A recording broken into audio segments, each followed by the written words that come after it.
Hey guys, Thrasher here. We have some new content and some new banners. Let's talk about it right now.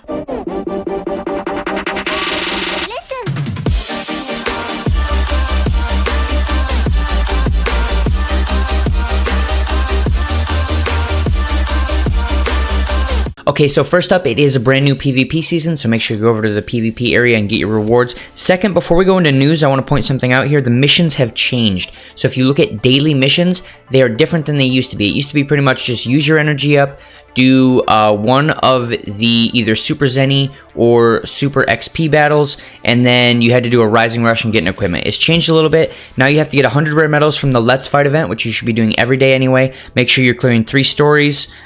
Use 5 energy, which is going to be easy. Once you've done these other 2 things up top, you'll have to use 1 more energy, and then you have to clear a bonus battle. So this use 5 energy is just going to get done by doing everything else. Make sure you land a Rising Rush. That's pretty much the same as before. Get 1 equipment item just like before. And then the only one that's really way out of the ordinary is you need to upgrade an equipment item and then play PvP. They used to have that. They got rid of it. Now it's back. So overall, the only thing that really changed is you have to do PvP for sure again. And then whenever you get an equipment item, however you get it, you have to make sure to upgrade it. So let's go ahead and back out of here and then click menu news.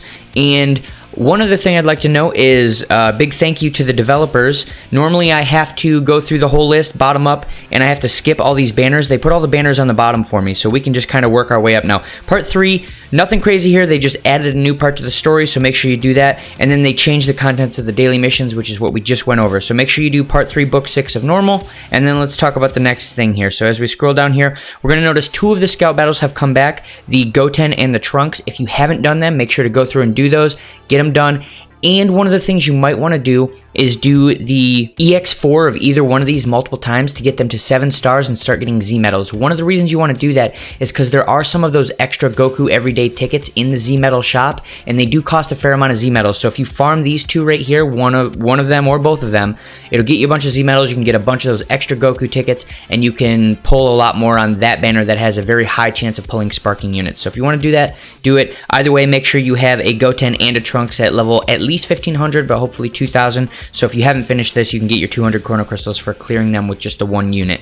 Now the next step is this event right here. It is the second part to the cell event, the second cell event, whatever you want to call it. Scroll down here. This is the character that you're going to be getting as you go through it. You'll get some Z power for him. And then the main thing that we want to look at are these equipment items. So the first one is the important one if you ask me. You have to get at least 1 to 2 good rolls on this because it's for extreme purple characters, and it's the same as all the other ones that we've seen so far. Extreme red, extreme blue. It's going to give you 25% to strike defense and blast defense, 25% to strike attack and blast attack, and then 12% to base health. So outside of the new Beerus equipment item that we got, this is on par with all of the other extreme plus color equipment items being the best equipment items in the game. So make sure you have this because as we've seen already, there are quite a few extreme characters that are on par with sparking characters. Some of them are even better than a lot of sparking characters, so make sure that you farm this one. Next up is this guy right here, and Regeneration is obviously huge in the meta right now. You can run this on a blue Regeneration character. The only problem is the rolls are not that great, so the percentages are reasonably okay, but the choices that they made here, it's all defense, strike defense, blast defense, and then either strike or blast defense. You're going to double up on that, and there's no health, there's no damage. It's really not a great item if you ask me. I guess if you have a character who's already very attack heavy and you just need to put a little defense in a specific area, you feel like their strike defense is poor or their blast defense is poor, you can double up on one of those, and this is an okay item, but it's not an item that I would call my first choice in most cases. And then outside of that, we can back out and let's talk about Spacetime Duel number 22. So we scroll down here, we're going to see that we're finally getting a new equipment item. It's been a little while since we got a new equipment item from a Spacetime Duel, and this one is very important because you're going to want to put it on your new Gohan. It increases strike defense by 15%, blast attack by 15%, and then strike attack by 18%. So he doesn't have a ton of options to really increase his blast attack. There are a couple okay ones, but I think this is going to be better than what else is out there right now. So you're going to get an increase to strike defense. I would prefer if it was health. health, but strike is the meta right now, so strike defense is pretty good. The blast attack is obviously huge, and then his strike attack, while he is not strike based, he's definitely blast based. It's nice to get an 18% buff to his off attack, the thing that's not getting buffed, so that'll even him out a little bit more. And then as we go down here, it's just going to show us the same thing we've had for the last couple seasons. As you go through and do all your missions, you're going to get 5 Masters Pack 1 tickets, 5 Masters Pack 2 tickets, get some Chrono Crystals, skip tickets, rare medals, Zenny. Everything else is pretty much the same. If you get to rank 50, that's everything you get. You only lose a little bit by only making it to rank 40. So if you're not someone who's looking to grind, if you've already made it to rank 50 a few times, if you're not going for top 10,000 to get the Chrono Crystals, I would honestly say rank 40 is all you really need to get to as far as grinding, because you're only losing 500 rare medals, and you're losing 3 Masters Pack 2 tickets, which they're valuable, but they're not super valuable for the amount of time that you really have to put in. If you're a person who loves PvP and you PvP all the time, go for it. But if you're someone who's just doing this to get the rewards, I think rank 40 is sort of the sweet spot. So let's go ahead and scroll through here and get down to the rank rewards. As you can see here, you get the most for rank 1. You get 1,500 Chrono Crystals. You get 10 Masters Pack 1 tickets, 15 Masters Pack 2 tickets. Most people will not be able to get to rank 1, and by most people, I mean everyone except for one person. Anyone that really, really tries, you could possibly get to top 1,000, and you're going to get about the same rewards. You only get 8 Masters Pack 1 tickets, 12 Masters Pack 2, and you're only going to lose 500 Chrono Crystals, and it stays pretty consistent after that, all the way down to the bottom 10,000. The amount of Chrono Crystals you're going to get isn't going to change. You're just going to get slightly fewer of the Masters Pack 1 and 2 tickets. So, in my opinion, if you're going to grind for this and you're not trying to get your best rank ever, either go for rank 40, or if you want the Chrono Crystals, just try to get top 10,000. Getting way up here is really not worth it unless you're just trying to push yourself and see how far you can go. So let's go ahead and back out of here, and then we are going to talk about the part 2 of the Big Thanks campaign.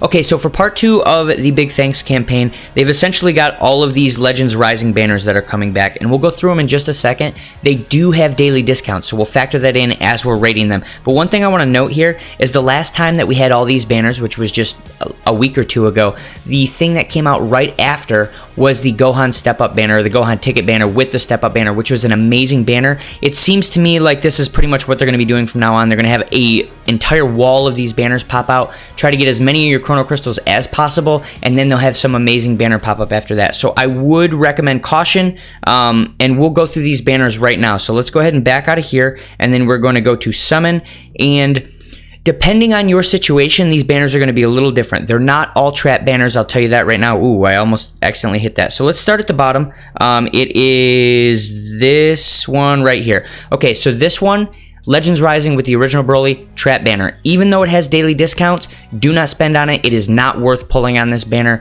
The characters are not great. They're pretty much all outdated. Most of them are free characters, and the 1 or 2 that are not are just not good characters. So let's go ahead and skip that one completely. This one has daily discounts, and it actually has 3 reasonably good characters. Here is how I'm going to rate this banner and pretty much every other banner similar to it.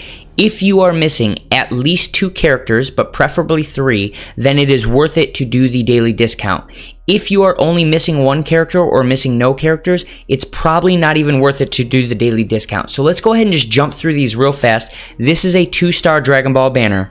This banner right here, unless you're missing at least 2 of these units, so the Bardock and the Frieza, is a 1-star Dragon Ball banner that I would not spend on. If you are missing those units, then it's a 2-star Dragon Ball banner, and do the dailies. There is never a case for any of these where you should be doing the full price summon. Only the dailies if you're missing at least 2 of the units, or nothing at all if you're not missing at least 2. One exception to that. Let's keep going. This is also a 2-star Dragon Ball banner because the Gohan is not good, but he's probably going to get a buff at some point.